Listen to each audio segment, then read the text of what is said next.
ನಮಸ್ಕಾರ ವೀಕ್ಷಕರೇ, ನಾನು ರಾಜೇಂದ್ರ. ಇವತ್ತು ನಮ್ಮ ಜೊತೆ ಇದ್ದಾರೆ ಕರ್ನಾಟಕ ರಾಜ್ಯ ನೇಕಾರ ಸಂಘದ ರಾಜ್ಯಾಧ್ಯಕ್ಷರು. ನೇಕಾರರ ಸಲುವಾಗಿ ಹಲವಾರು ವರ್ಷಗಳಿಂದ ದುಡಿಯುತ್ತಿರುವ ಹಾಗೂ ಹೋರಾಡುತ್ತಿರುವಂತಹ ರಾಜ್ಯಾಧ್ಯಕ್ಷರು ಶಿವಾನಂದ್ ತಿರ್ಕಿ ಅವರು. ನಮಸ್ಕಾರ ಸರ್, ಕಾರ್ಯಕ್ರಮಕ್ಕೆ ಸ್ವಾಗತ. ಈ ನೇಕಾರರ ಬಗ್ಗೆ ಹಾಗೂ ನಿಮ್ಮ ಹೋರಾಟದ ಬಗ್ಗೆ ಹೇಳೋದಾದ್ರೆ ಏನ್ ಹೇಳ್ತೀರಾ ಸರ್? ರಾಜ್ಯದಲ್ಲಿ ನೇಕಾರರು ಸಾಕಷ್ಟು ಇದ್ದೀವಿ.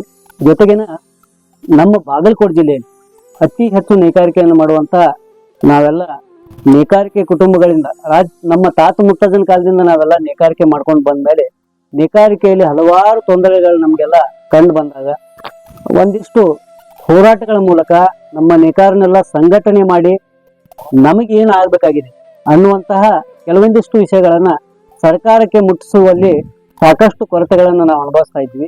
ಆ ಕೊರತೆಗಳನ್ನ ಪೂರೈಸಿ ನಮ್ಮ ಹೋರಾಟಗಳ ಮೂಲಕ ಸರ್ಕಾರದ ಮುಂದೆ ನಮಗಿರುವ ತೊಂದರೆಗಳನ್ನ ನಾವು ತಿಳಿಸಿ ನಮಗೇನ್ ಆಗ್ಬೇಕಾಗಿದೆ ಅನ್ನುವಂತ ಸೌಲಭ್ಯಗಳನ್ನ ಪಡ್ಕೊಳ್ಳೋ ಸಲುವಾಗಿ ಒಂದಿಷ್ಟು ಸಂಘಟನೆಯನ್ನ ಮಾಡುವುದರ ಮೂಲಕ ಇಡೀ ರಾಜ್ಯಾದ್ಯಂತ ನೇಕಾರರ ಹೋರಾಟಗಳನ್ನು ಮಾಡಿ ನಾವು ರಾಜ್ಯ ಮಟ್ಟದಲ್ಲಿ ಮತ್ತು ಕೇಂದ್ರ ಸರ್ಕಾರಕ್ಕೆ ನಮ್ಮ ಸಮಸ್ಯೆಗಳನ್ನು ತಿಳಿಸುವುದಕ್ಕೋಸ್ಕರ 16 ವರ್ಷಗಳಿಂದ ಈ ಒಂದು ಸಂಘಟನೆಯನ್ನ ಹುಡ್ಕೊಂಡು ನೇಕಾರ ಹೋರಾಟಗಳನ್ನು ಮಾಡ್ಕೊಂಡು ಬರ್ತಾ ಇದ್ದೀವಿ. ಈ ನೇಕಾರರ ಬದಲು ಹೋರಾಟ ಮಾಡ್ಲಿಕ್ಕೆ ಏನ್ ಕಾರಣ, ಅಂದ್ರೆ ಸಂಘ ಸ್ಥಾಪನೆ ಮಾಡ್ಲಿಕ್ಕೆ ಏನ್ ಕಾರಣ? ನಾವೆಲ್ಲರೂ ನೇಕಾರರು ಇಡೀ ರಾಜ್ಯದಲ್ಲಿ ಏನದೀವಿ ಅಸಂಘಟಿತ ವಲಯದೊಳಗೆ. ಅಸಂಘಟಿತ ವಲಯ ಅಂತಂದ್ರ ನಾವು ಸಂಘಟಿತರ ಇರಂಗಿಲ್ಲ. ನಾವೆಲ್ಲೆಲ್ಲಿ ಉದ್ಯೋಗ ಮಾಡ್ಕೊತಿರ್ತೀವಿ, ಉಪಜೀವನ ಮಾಡ್ತಿರ್ತೀವಿ. ನಾವು ಒಂದ್ ಕಡೆ ಕೂಡಂಗಿಲ್ಲ, ಕೂಡಿ ನಮ್ಮ ಸಮಸ್ಯೆಗಳನ್ನ ಚರ್ಚೆ ಮಾಡಂಗಿಲ್ಲ. ಆಮೇಲೆ ಅದಕ್ಕೆ ಏನ್ ಆಗ್ಬೇಕಾಗಿತ್ತು ಅನ್ನುವಂತ ಸಾಧಕ ಬಾಧಕಗಳನ್ನ ಚಿಂತನೆ ಮಾಡ್ಲಾರ್ದಕ್ಕೆ ನಾವು ಸಾಕಷ್ಟು ಹಿಂದುಳಿದಿದ್ವಿ. ಅಂತಹ ಅಸಂಘಟಿತ ವಲಯದಲ್ಲಿ ಬರುವಂತಹ 43 ಒಳ ಪಂಗಡಗಳು ಬರ್ತಾವ.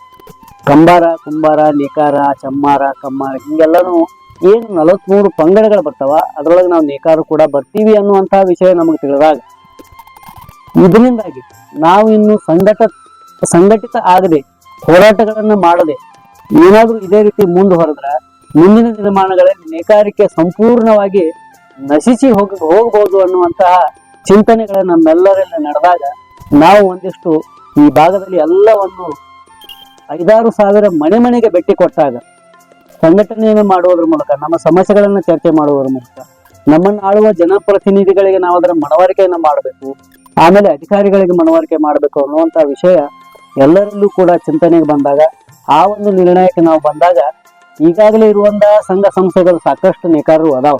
ಅದರಿಂದ ನಾವು ಹೋರಾಟಗಳನ್ನು ಕಾಣಲಿಲ್ಲ, ಜೊತೆಗೆ ನಮ್ಮ ಸಮಸ್ಯೆಗಳ ಇತ್ಯರ್ಥವನ್ನು ಮಾಡ್ಕೊಳಕ್ ಆಗಿಲ್ಲ ಅನ್ನುವಂತ ಬಂದಾಗ ನಾವು ಕರ್ನಾಟಕ ರಾಜ್ಯ ನೇಕಾರ ಸೇವಾ ಸಂಘವನ್ನ 2016-17ರಲ್ಲಿ ಅದನ್ನ ಕಟ್ಟಿ ಪ್ರಾರಂಭ ಮಾಡಿ ರಾಜ್ಯ ಮಟ್ಟದಲ್ಲಿ ಈ ಸಂಘಟನೆಯನ್ನ ಒಯ್ಯುನು ಅಂತ ಹೇಳಿ ಗ್ರಾಮ ಮಟ್ಟದಲ್ಲಿ ಸಣ್ಣ ಹೋರಾಟಗಳನ್ನ ನಾವು ಪ್ರಾರಂಭ ಮಾಡಿ.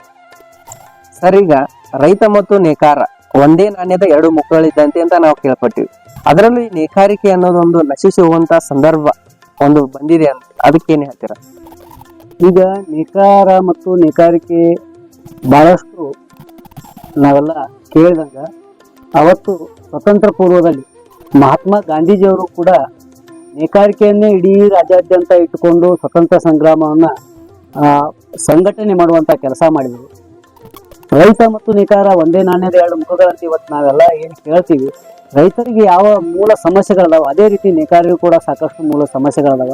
ವೈಜ್ಞಾನಿಕವಾದ ಬೆಲೆ ಇರ್ಬೋದು, ವೈಜ್ಞಾನಿಕವಾದ ಕೂಲಿ ಇರ್ಬೋದು, ಇವು ಯಾವ ನಮ್ಮಲ್ಲಿ ಇರೋದೇ ಕಾರಣ ಈಗ ರೈತರಿಗೂ ಕೂಡ ಅವರ ಏನು ಉತ್ಪಾದನೆಯನ್ನು ಮಾಡ್ತಾರ ಅದಕ್ಕೆ ವೈಜ್ಞಾನಿಕ ಬೆಲೆ ಕಟ್ಟಾಕ ಅವರಿಂದನೂ ಆಗಿಲ್ಲ. ಯಾವ ಬೆಲೆ ಕೇಳ್ತಾರ ಮಧ್ಯವರ್ತಿಗಳಿಗೆ ಕೊಟ್ಟು ಬಂದು ಅವರು ತೋಟದಲ್ಲಿ ತಮ್ಮ ಕೆಲಸ ಮಾಡ್ತಾರ. ನಾವು ಕೂಡ ನಮ್ಮ ಉತ್ಪಾದನೆ, ನೇಕಾರರ ಉತ್ಪಾದನೆ ಏನಾಗಿರ್ತತಿ ಮಾರುಕಟ್ಟೆಯಲ್ಲಿ ಮಧ್ಯವರ್ತಿ ನಮ್ಮನ್ನ ಹತ್ತಿಕ್ಕಿ ಯಾವ ರೇಟಿಗೆ ತಗೋತಾನ ಅದೇ ರೇಟಿಗೆ ನಾವು ಕೊಟ್ಟು ಬಂದು ಮತ್ ನಾವು ನಮ್ಮ ಉದ್ಯೋಗದ ತೊಡಕಲಿಲ್ಲ ಅಂದ್ರ ಇವತ್ತಿನ ಸೀರೆ ಆಗಂಗಿಲ್ಲ ಅನ್ನುವಂತ ಒಂದು ಭಯಕ್ಕೆ ನಾವು ವಾಪಸ್ ಮತ್ತ 10 ರೂಪಾಯಿ ಕಡಿಮೆ ಆದ್ರೂ ಸಹಿತ ಕೊಟ್ಟು ಬರುವಂತ ಪರಿಸ್ಥಿತಿ ಒಂದು ಕಡೆ ನಿರ್ಮಾಣ ಆಗೈತಿ. ಇನ್ನೊಂದು ಕಡೆ ಈ ಯುವ ಪೀಳಿಗೆ ಏನು ನಾವು ತಾತ ಮುತ್ತಜ್ಜನ ಕಾಲದಿಂದ ನಾವು ನೇಕಾರಿಕೆ ಮಾಡ್ಕೊಂತ ಬಂದಿದ್ದೀವಿ, ಅವ್ರಾದ್ಮೇಲೆ ಯುವ ಪೀಳಿಗೆ ಈ ನೇಕಾರಿಕೆಯಲ್ಲಿ ತೊಡಗಿಕೊಳ್ಳಾಕ ಬಯಸಾಕತ್ತಿಲ್ಲ. ಯಾಕೆ ಬಯಸಾಕತ್ತಿಲ್ಲ ಅಂತಂದ್ರ ಸಮರ್ಪಕವಾದ ಯೋಜನೆಗಳು ಒಂದು ಕಡೆ ಇಲ್ಲ, ಆಮೇಲೆ ಆದಾಯ ಮತ್ತೊಂದು ಕಡೆ ಇಲ್ಲ. ಇದು ಉದ್ಯಮ ಯಾವಾಗ ನಿಂತು ಹೋಗ್ತೈತೆ ಅನ್ನುವಂತ ಭಯ ಸಾಕಷ್ಟು ಜನರಲ್ಲಿ ಇರುವುದರಿಂದ ನಾವು ನೇಕಾರರು ಇವತ್ತು ₹1 ಭಾಗದಲ್ಲಿ ಇರುವಂತ ನೇಕಾರರು ಕೇವಲ 4ನೇ ಭಾಗ ನೇಕಾರರು ಮಾತ್ರ ಇವತ್ತು ಉಳ್ಕೊಂಡಿವಿ.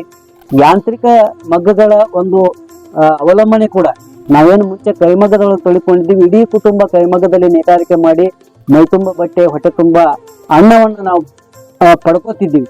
ಆದ್ರೆ ಇವತ್ತು ಯಾಂತ್ರಿಕವಾಗಿ ಅನೇಕ ಬೇರೆ ಬೇರೆ ಮಷಿನ್ಗಳು ಬಂದಿರೋದ್ರಿಂದ ಈ ಗುಡಿ ಕೈಗಾರಿಕೆಯಲ್ಲಿ ತೊಡಗಿಕೊಂಡಿರುವಂತ ನೇಕಾರರಿಗೆ ಕೈಗೆ ಉದ್ಯೋಗ ಇಲ್ಲದಂತಾಗೈತಿ. ಬೇರೆ ಬೇರೆ ಸಮಸ್ಯೆಗಳಿಂದ ನಾವೆಲ್ಲ ಗುಳೆ ಹೋಗುವಂತ ಪರಿಸ್ಥಿತಿ ಕೂಡ ಇವತ್ತು ನಿರ್ಮಾಣ ಆಗಿರೋದ್ರಿಂದ ಈ ನೇಕಾರಿಕೆ ನಶಿಸುವಂತ ಭಯ ನಮ್ಮಲ್ಲಿ ಕೂಡ ಆಯ್ತು. ಅದೇ ಇವತ್ತು ಎಲ್ಲರಿಗೂ ಕಾಡುವಂತ ಒಂದು ಸಮಸ್ಯೆ ಆಗಿದೆ. ಸರ್, ಇವಾಗ ರಾಜ್ಯಾದ್ಯಂತ ಹೋರಾಟ ಮಾಡಿ ಸಂಘಟನೆಯನ್ನ ಮಾಡಿದ್ದೀರಿ. ಮತ್ತೆ ಎಷ್ಟು ಜಿಲ್ಲೆಯಲ್ಲಿ ಇನ್ನ ನೇಕಾರಿಕೆ ಐತಿ, ಮತ್ತೆ ಎಷ್ಟು ಜನ ಮಾಡ್ತಿದ್ದಾರೆ ಇನ್ನು? ಈಗ ರಾಜ್ಯಾದ್ಯಂತ ನಾವೇನು ಗ್ರಾಮ ಪ್ರದೇಶದಿಂದ ಈ ಹೋರಾಟಗಳನ್ನ ಮಾಡ್ಕೊಂಡು ಹೊಟ್ಟಾಗ ಅನೇಕ ವರ್ಷಗಳಿಂದ ಸಾಕಷ್ಟು ಜನರಿಗೆ ಅದು ಪ್ರಚಲಿತದೊಳಗೆ ಬಂತು. ನಮ್ಮ ಜಿಲ್ಲೆಯಲ್ಲಿ ಬೇರೆ ಸಮಸ್ಯೆ ಐತಿ, ನಮ್ಮ ಜಿಲ್ಲೆಯಲ್ಲಿ ಬೇರೆ ಸಮಸ್ಯೆ ಐತಿ ಅಂದಾಗ ನಾವು ಅತಿ ಹೆಚ್ಚು ನೇಕಾರರು ಇರುವಂತಹ ಕಸುಬಿನಲ್ಲಿ ತೊಳಿಕೊಂಡವು. ಬೆಳಗಾವಿ ಜಿಲ್ಲೆ ಇರ್ಬೋದು, ಬಾಗಲಕೋಟೆ ಜಿಲ್ಲೆ ಇರ್ಬೋದು, ದೊಡ್ಡಬಳ್ಳಾಪುರ ಇರ್ಬೋದು, ಚಿಕ್ಕಬಳ್ಳಾಪುರ ಇರ್ಬೋದು, ಹಾಸನ, ತುಮಕೂರು, ರಾಮನಗರ, ಬಿಡದಿ, ಆಮೇಲೆ ಈ ಕಡೆ ಬಂದ ಕೊಪ್ಪಳ, ಕುಷ್ಟಗಿ, ಗದಗು, ಆಮೇಲೆ ಗುಲ್ಬರ್ಗಾವರೆಗೂ ಕೂಡ ಇಡೀ ರಾಜ್ಯದ ಮೂಲೆ ಮೂಲೆಯಲ್ಲೂ ಕೂಡ ನೇಕಾರ ಮತ್ತು ನೇಕಾರಿಕೆ ಇದೆ. ಆದ್ರೆ ಕೆಲವೊಂದಿಷ್ಟು ಕೃಷಿ ಒಳಗೆ ತೊಡಗಿಕೊಂಡಿರುವಂತಹ ನೇಕಾರರು ಈ ನೇಕಾರಿಕೆಯನ್ನು ಬಿಟ್ಟು ಕೃಷಿಯಲ್ಲೇ ತಮ್ಮ ಉಪಜೀವನವನ್ನು ಮುಂದುವರಿಸಿರುವುದರಿಂದ ನೇಕಾರಿಕೆ ಒಂದಿಷ್ಟು ಜಿಲ್ಲೆಗಳಲ್ಲಿ ಕ್ಷೀಣಿಸ್ತಾ ಬಂದು ಇವತ್ತು ಇಡೀ ರಾಜ್ಯಾದ್ಯಂತ ನಾವು ಒಂದು 5 ರಿಂದ 6 ಲಕ್ಷ ಜನ ನೇಕಾರ ಕಾರ್ಮಿಕರೇ. ಅಂದ್ರೆ ನೇಕಾರ ಕಾರ್ಮಿಕನ ಯಾಕೆ ಅಂತೀವಿ ಅಂತಂದ್ರ ಕನಿಷ್ಠ ನೇಕಾರಿಕೆ ಒಂದು 10 ರಿಂದ 12 ತಾಸು ಮಾಡ್ತಾನೆ ನಾವು ಪ್ರತಿದಿನ ತನ್ನ ಉಪಜೀವನಕ್ಕಾಗಿ. ಅದಕ್ಕಾಗಿ ಆ ಒಂದಿಷ್ಟು 5-6 ಲಕ್ಷ ಜನ ಈ ನೇಕಾರಿಕೆಯಲ್ಲಿ ಇವತ್ತು ತೊಡಗಿಕೊಂಡಾರ. ಯಾಕಂತಂದ್ರ ಇಡೀ ರಾಜ್ಯಾದ್ಯಂತ ಹೋರಾಟಗಳನ್ನ ಮಾಡ್ಕೊಂಡು ನಾವು ಒಂದಿಷ್ಟು ನಂಬರ್ ತೆಗೆದಾಗ ಇಲಾಖೆಗಳಲ್ಲಿ ಇನ್ನೂ ಕಡಾಖಂಡಿತ ನಂಬರ್ ನಮಗೆ ಸಿಕ್ಕಿಲ್ಲ. ಯಾಕೆ ಸಿಕ್ಕಿಲ್ಲ ಅಂತಂದ್ರ ಇಲಾಖೆಗಳು ನಮಗ್ ಬರುವಂತಹ ಕೈಮಗ್ಗ ಮತ್ತು ಜವಳಿ ಇಲಾಖೆ ಇರ್ಬೋದು, ಕೈಮಗ್ಗ ಅಭಿವೃದ್ಧಿ ನಿಗಮ ಇರ್ಬೋದು, ಕಾವೇರಿ ಹ್ಯಾಂಡ್ಲೂಮ್ ಇರ್ಬೋದು, ಆಮೇಲೆ KSPDC ಇರ್ಬೋದು, ಕೇಂದ್ರದ ಸಿಲ್ಕ್ ಬೋರ್ಡ್ ಇರ್ಬೋದು, ಈ ಎಲ್ಲಾ ಇಲಾಖೆಗಳ ಮೂಲಕ ಸಮರ್ಪಕ ಯೋಜನೆಗಳು ಕೂಡ ನಮಗ ಯಾವೂ ಸಿಗದೇ ಇರುವ ಕಾರಣ ಈಗ ನೆರೆಯ ಆಂಧ್ರ ಪ್ರದೇಶ, ತಮಿಳುನಾಡು, ತೆಲಂಗಾಣಗಳಲ್ಲಿ ನೇಕಾರರನ್ನ ಪ್ರೋತ್ಸಾಹಿಸಲುವಾಗಿ ಕೈಮಗ್ಗ ನೇಕಾರರಿಗೆ ಪ್ರತಿ ವರ್ಷ 20 ರಿಂದ 24 ಸಾವಿರ ರೂಪಾಯಿ ಅವ್ರಿಗೆ ಪ್ರೋತ್ಸಾಹನ ಕೊಡ್ತಾರೆ. ಈ ನಮ್ಮ ರಾಜ್ಯದಲ್ಲಿ ಕೇವಲ ಈಗ ಮೊನ್ನೆ ತಾನೇ ಪ್ರಾರಂಭ ಮಾಡಿರುವಂತ ನೇಕಾರ ಸಮ್ಮಾನ ಯೋಜನೆ ಕೇವಲ 2 ಸಾವಿರ ರೂಪಾಯಿ ಹಿಡ್ಕೊಂಡು ಪ್ರಾರಂಭ ಆಯ್ತು. ಅದು ಬಹಳಷ್ಟು ಹೋರಾಟಗಳ ನಂತರ 5 ಸಾವಿರ ರೂಪಾಯಿ ಮಾಡ್ಯಾರ. ಇವತ್ತು ಅದನ್ನ ಕನಿಷ್ಠ 10 ಸಾವಿರ ರೂಪಾಯಿ ಪ್ರೋತ್ಸಾಹನ ಮಾಡ್ರಿ ಅಂತ ಕೂಡ ನಾವು ಕೇಳಾಕತ್ತೀವಿ. ಕಟ್ಟಡ ಕಾರ್ಮಿಕ ಮಾದರಿಯಲ್ಲಿ ಕಾರ್ಮಿಕ ಸೌಲಭ್ಯಗಳನ್ನು ಕೂಡ ನೀವು ಒದಗಿಸಬೇಕು. ಯಾಕಂತಂದ್ರೆ ನಾವು ಕಾರ್ಮಿಕ ವಲಯದಲ್ಲಿ ಬರೋದ್ರಿಂದ ಕಾರ್ಮಿಕ ಇಲಾಖೆ ಇದನ್ನು ಬಹಳ ಗಂಭೀರವಾಗಿ ಪರಿಗಣಿಸಬೇಕು. ಯಾಕಂತಂದ್ರ ಈ ನೇಕಾರ ಮತ್ತು ನೇಕಾರಿಕೆ ಉಳಿಬೇಕಾದ್ರೆ ಸಮರ್ಪಕ ಸೌಲಭ್ಯಗಳ ಅವಶ್ಯಕತೆನೂ ಐತೆ ಅಂತ ಹೇಳಿ ನಾವು ಸರ್ಕಾರಕ್ಕೆ ಅನೇಕ ಹೋರಾಟಗಳ ಮೂಲಕ ಮನವರಿಕೆ ಮಾಡ್ತಾ ಇದ್ದೀವಿ. ಸರ್, ಇವಾಗ ಜೇಡರ ದಾಸಿಮಯ್ಯ ಅವರು 11ನೇ ಶತಮಾನದಲ್ಲಿ ಈ ನೇಕಾರಿಕೆಯನ್ನ ಮಾಡ್ಕೊತ ಬಂದ್ರು. ಇದು ಒಂದೇ ಜಾತಿಗೆ ಸೀಮಿತನ ಅಥವಾ ಎಲ್ಲ ಸಮುದಾಯಗಳು ಈ ನೇಕಾರಿಕೆಯನ್ನ ಮಾಡ್ತಿದ್ದಾರ?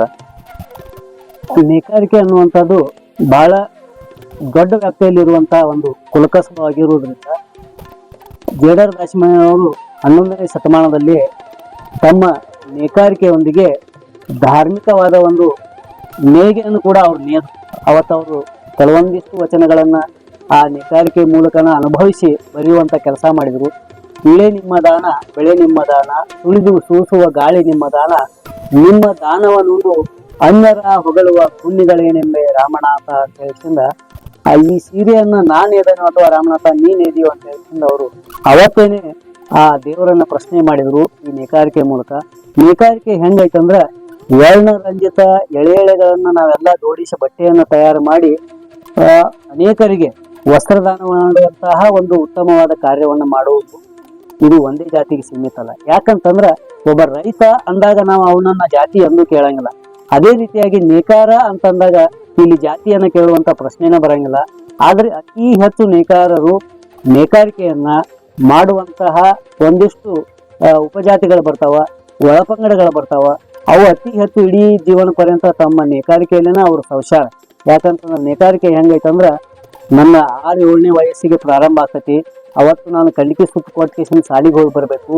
ಮಧ್ಯಾಹ್ನ ಬಂದಾಗ ನಮ್ಮ ತಂದೆಯವರನ್ನ ಊಟಕ್ಕೆ ಬಿಡಿಸುವಂತ ಕೆಲಸ ಮಾಡಬೇಕು. ಈ ರೀತಿಯಾಗಿರುವುದರಿಂದ ಇಡೀ ತನ್ನ 99ನೇ ವಯಸ್ಸಿನವರೆಗೂ ಕೂಡ ನೇಕಾರಿಕೆಯನ್ನೇ ಮಾಡಿ ಬದುಕುವಂತ ಪರಿಸ್ಥಿತಿ ಈ ನೇಕಾರಿಕೆ ಒಳಗೈತಿ. ಅದಕ್ಕೆ ಎಲ್ಲಾ ಸಮುದಾಯದವರು ಸಹಿತ ಇವತ್ತು ನೇಕಾರಿಕೆಯಲ್ಲಿ ತೊಡಕೊಂಡಾರ.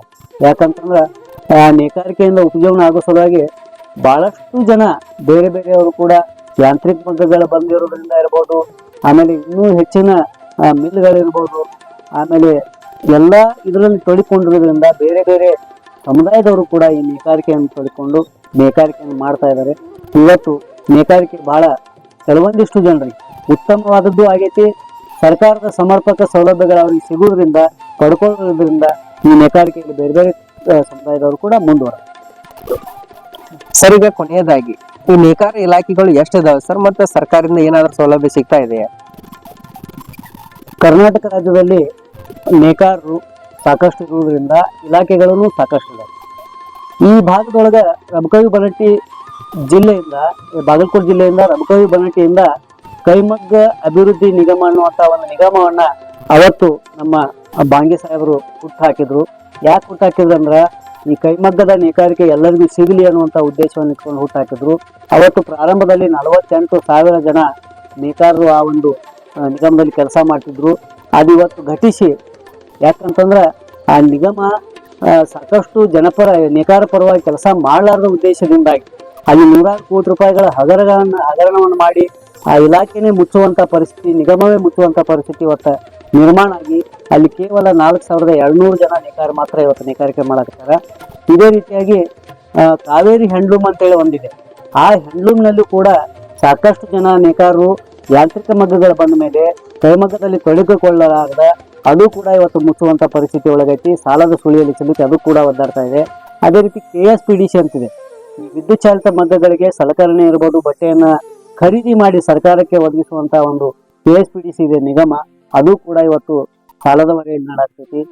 ಆಮೇಲೆ ಕೇಂದ್ರದಿಂದ ರೇಷ್ಮೆಯನ್ನ ಸಪ್ಲೈ ಮಾಡುವಂತಹ ಒಂದು ರೇಷ್ಮೆ ಇಲಾಖೆ ಇದೆ, ಅದು ಕೂಡ ಇವತ್ತು 3-4 ವರ್ಷಗಳಿಂದ ನೇಕಾರರಿಗೆ ಏನೂ ಒಂದು ಸೌಲಭ್ಯವನ್ನು ಕೊಡಕ್ಕಾಗಿಲ್ಲ.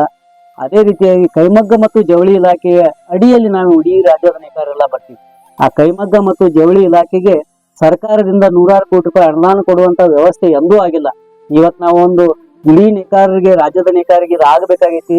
ಸಾಲ ಸೌಲಭ್ಯ ಇರ್ಬೋದು, ಕಾರ್ಮಿಕ ಸೌಲಭ್ಯ ಇರ್ಬೋದು, ಅವರ ಮಕ್ಕಳಿಗೆ ಸ್ಕಾಲರ್ಶಿಪ್ ಇರ್ಬೋದು, ಈ ಎಲ್ಲವನ್ನು ಕೊಡುವುದಕ್ಕಾಗಿ ಒಂದು 1500 ಕೋಟಿ ರೂಪಾಯಿಗಳ ಅನುದಾನವನ್ನ ಇಡ್ರಿ ಅಂತ ಹೇಳಿ 5-6 ವರ್ಷಗಳಿಂದ ಹೋರಾಟ ಮಾಡಿದ್ರು ಕೂಡ ಇನ್ನೂ ಅಲ್ಲಿ 500-600 ರೂಪಾಯಿ ಸಹಿತ ಇಡುವಂತ ವ್ಯವಸ್ಥೆಯನ್ನ ಸರ್ಕಾರ ಮಾಡಿಲ್ಲ. ಇಷ್ಟೊಂದು ನೇಕಾರರ ಬಗ್ಗೆ ನಿಷ್ಕಾಳಜಿಯೂ ಕೂಡ ಸರ್ಕಾರದಲ್ಲಿ ನಡೆದಿದೆ. ಅದಕ್ಕಾಗಿ ಮುಂದಿನ ನಿರ್ಮಾಣಗಳಲ್ಲಿ ಬೃಹತ್ ಪ್ರಮಾಣದ ಹೋರಾಟಗಳನ್ನು ಕೂಡ ನಾವು ಹಾಕುವಂತ ವ್ಯವಸ್ಥೆಯನ್ನು ಮಾಡಕತ್ತೀವಿ. ಈ ಇಲಾಖೆಗಳಿಂದ ಸಮರ್ಪಕ ಸೌಲಭ್ಯಗಳು ಸಿಗದಿದ್ರೆ ನಾವು ಬೀದಿಗೆ ಇಳಿದು 16,000 ಜನ, ಲಕ್ಷಾಂತರ ಜನ ಹೋರಾಟ ಮಾಡುವುದಂತೂ ಶತಸಿದ್ಧ ಅಂತ ಹೇಳಿ ನಾವು ಇವತ್ತು ಈ ಮಾಧ್ಯಮದ ಮೂಲಕ ಜವಳಿ ಸಚಿವರು ಇರ್ಬೋದು, ಕಾರ್ಮಿಕ ಸಚಿವರು ಇರ್ಬೋದು, ಮಾನ್ಯ ಮುಖ್ಯಮಂತ್ರಿಗಳಿಗೂ ಕೂಡ ಈ ಒಂದು ಒತ್ತಾಯವನ್ನ ನಾವು ಮಾಡ್ತಾ ಇದ್ದೀವಿ. ಓಕೆ ಸರ್, ಇಲ್ಲಿವರೆಗೂ ನೇಕಾರ ಮತ್ತು ನೇಕಾರಿಕೆಯ ಬಗ್ಗೆ ಹಲವಾರು ವಿಚಾರಗಳನ್ನ ನಮ್ಮೊಂದಿಗೆ ಹಂಚಿಕೊಂಡಿದ್ದೀರಿ. ಧನ್ಯವಾದಗಳು ಸರ್.